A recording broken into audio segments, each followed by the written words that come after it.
Assalamualaikum warahmatullahi wabarakatuh. Perkenalkan, nama saya Saiful Bahri.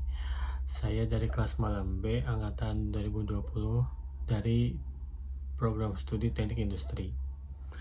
Di sini saya akan mempresentasikan mengenai analisa sistem informasi yang saya buat, yaitu analisa sistem informasi penerimaan dan pengiriman raw material PT Lavidar Kulon. Oke, langsung saja kita ke apa saja yang akan saya jelaskan di sini. Yang pertama yaitu latar belakang, yang kedua itu inti permasalahan, yang ketiga aliran sistem informasi atau ASI, yang keempat diagram konteks dari ASI baru, dan yang terakhir data flow diagram atau DFD. Yang pertama ialah latar belakang. Gudang atau warehouse merupakan bagian penting dari suatu perusahaan karena dapat menyimpan bahan mentah maupun produk yang sudah jadi untuk digunakan ketika ada permintaan yang tidak terduga. Sistem informasi membantu dalam proses berjalannya kegiatan di warehouse, mulai dari penerimaan material dari supplier hingga pengiriman material ke departemen produksi.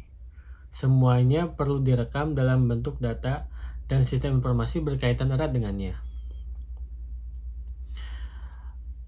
Di sini saya mengambil contoh di PT Lavidar Kulon yang saat ini saya bekerja di sana.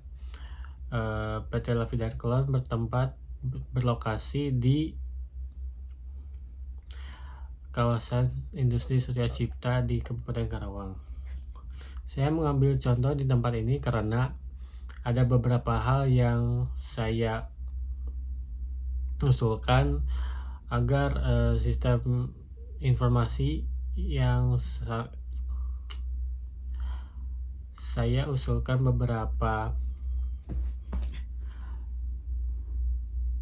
saya mengambil contoh di tempat ini karena ada beberapa hal yang saya usulkan agar sistem informasi di sini bisa lebih baik dari sebelumnya.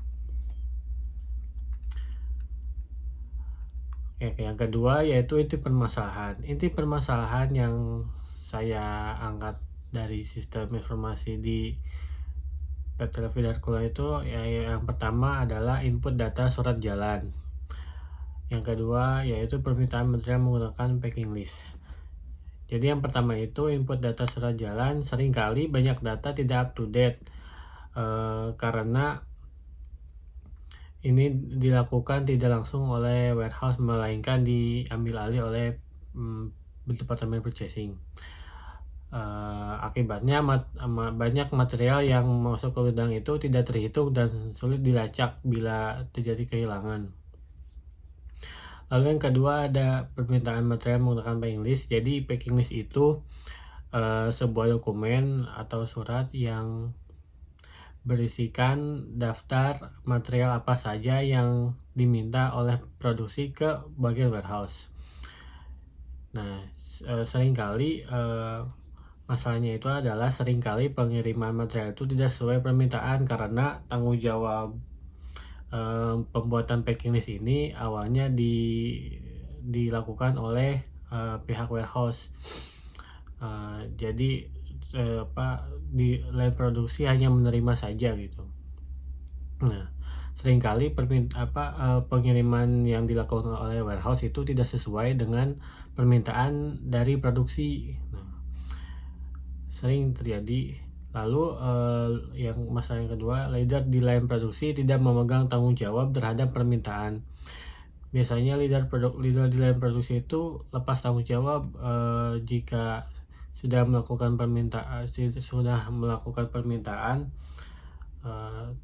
tapi tidak diselesaikan administrasi di packing list itu begitu.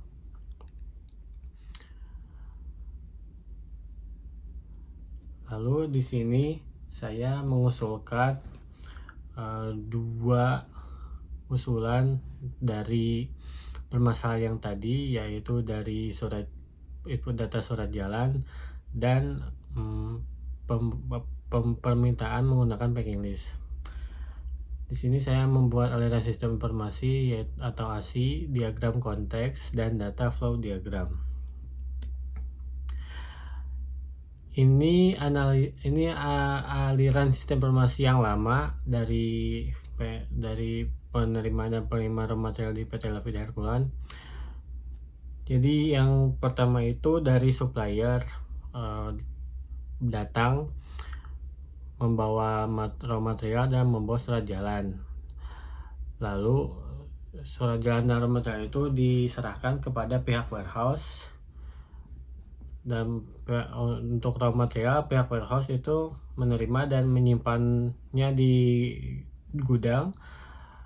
Lalu untuk surat jalan itu ditandatangani dan diserahkan kembali ke supplier, dan ada juga yang diserahkan ke bagian purchasing untuk dilakukan input data dan rekap data, dan selanjutnya diarsipkan. Lalu selanjutnya pihak warehouse itu setiap harinya membuat dan menyerahkan packing list kepada pihak produksi. Lalu pihak produksi menerima packing list, terus menandatanganinya atau menyetujuinya, lalu mengembalikannya lagi kepada pihak warehouse. Setelah pihak warehouse menerima packing list, lalu pihak warehouse menyiapkan dan mengirim raw material untuk digunakan di departemen produksi. Setelah itu packing list yang tadi itu diinput datanya di warehouse dan file berkasnya diarsipkan. Ini untuk ASI lama. Lalu saya usulkan ASI barunya itu dimana untuk setelah menandatangani surat jalan,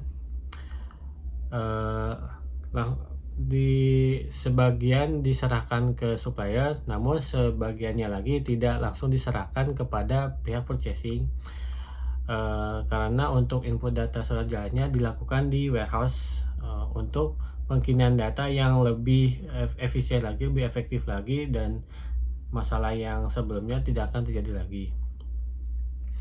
Namun untuk pengarsipan berkas-berkas surat jalan itu tetap dipegang oleh pihak purchasing, dengan nanti kita menyerahkan surat jalan itu kepada pihak purchasing. Lalu untuk jika ada permintaan dari produksi itu, packing listnya itu tidak dibuat di purchasing, tidak dibuat di warehouse, melainkan dibuat di departemen produksi itu sendiri. Jadi departemen produksi membuat dan menandatangani packing list yang mereka buat untuk diserahkan kepada pihak warehouse.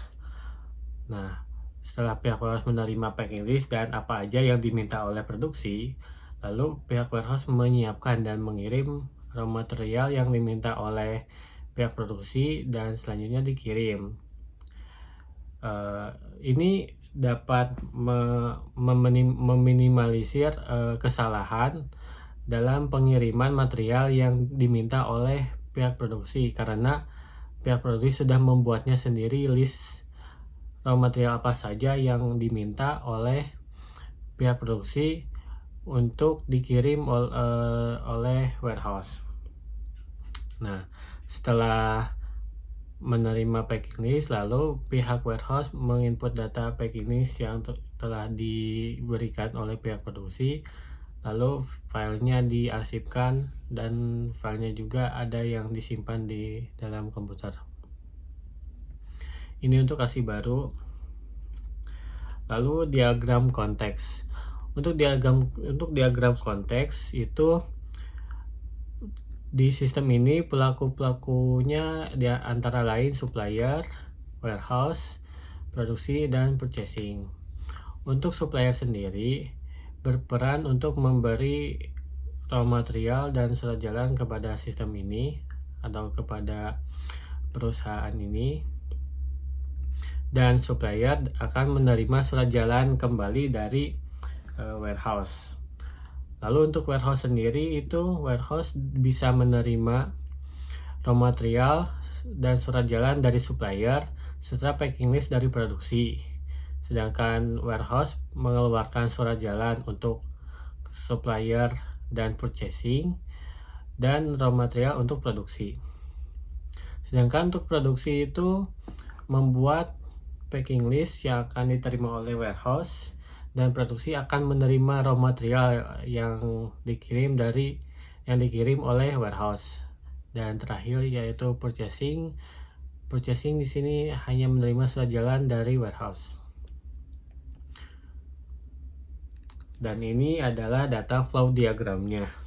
Untuk data flow diagramnya sendiri itu yang pertama dari supplier datang ke perusahaan, datang ke bagian warehouse, lalu menyerahkan surat jalan kepada warehouse, dan warehouse kemudian mengecek surat jalannya yang dibawa oleh supplier, materialnya apa saja, lalu ditandatangani surat jalan tersebut dan dikembalikan ke supplier sebagian, dan sebagian lagi disimpan di warehouse sementara untuk diinput datanya.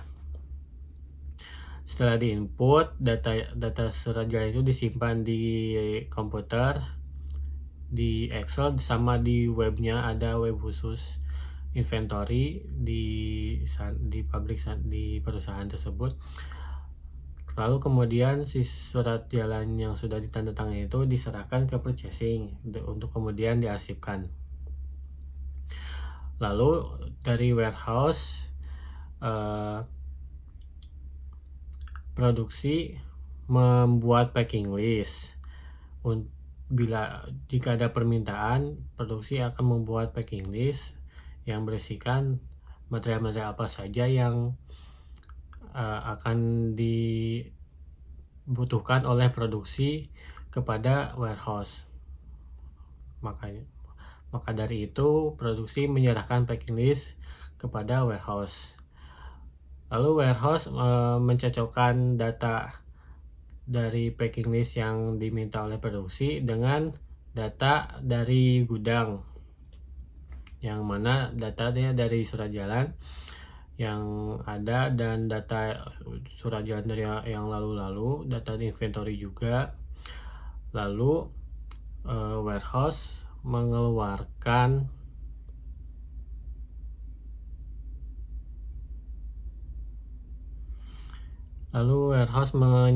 material yang dibutuhkan. Kemudian packing list yang sudah diterima itu diinput datanya, yang kemudian data packing listnya itu disimpan di file komputer khusus packing list, dan untuk berkasnya diarsipkan di arsip yang ada di warehouse. Sekian penjelasan presentasi dari saya. Mohon maaf apabila ada kekurangannya. Wassalamualaikum warahmatullahi wabarakatuh.